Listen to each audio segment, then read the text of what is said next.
You can use you can literally use a butter knife to texture. Somebody was asking about texturing. Hmm. Just you can just stick a butter knife in there and just kind of hold it at a downward angle. Just turn your speed down to like Dane was saying, somewhere like around 500 is fine. And it's gonna do, just practice on something, because it's gonna do a little bit different than what you think it's gonna do. You can move it back and forth, but hold it at a downward angle and just let it hit it in different directions, and Yeah. it's pretty cool. You can make all kinds of neat designs. Oh yeah. Reciprocating saw blades. Those can be used as chatter Yeah, tools. I've got Um, a like a little square. Let me go grab it. I got this piece of square. you can Yeah, use folks drill make bits chatter off on the tools out of all bias. kinds of There's all things. kinds of things you can use. Bandsaw blades that are busted. Yep. Yeah. Works best on cheap wood. You get the good wood and you screw it up every time.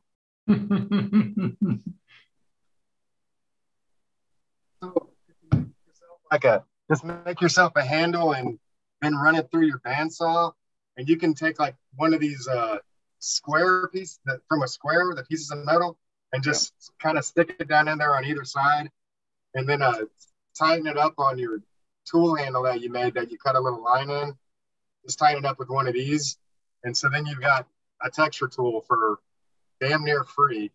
You can just kind of just jam it in there, kind of like at a downward angle, at a relatively Like a sort of scraper. slow speed.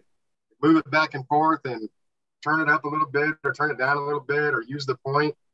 You can do all kinds of neat little stuff pretty fast. And then I also use these little putty spatulas that you get, and I'll take that and cut different shapes, round off the edges, and those are really good. They're flexible but not bendable, so you can use those really easy. A lot of great stuff to use. Good ideas. Yep. Sometimes a person just got to think outside the box.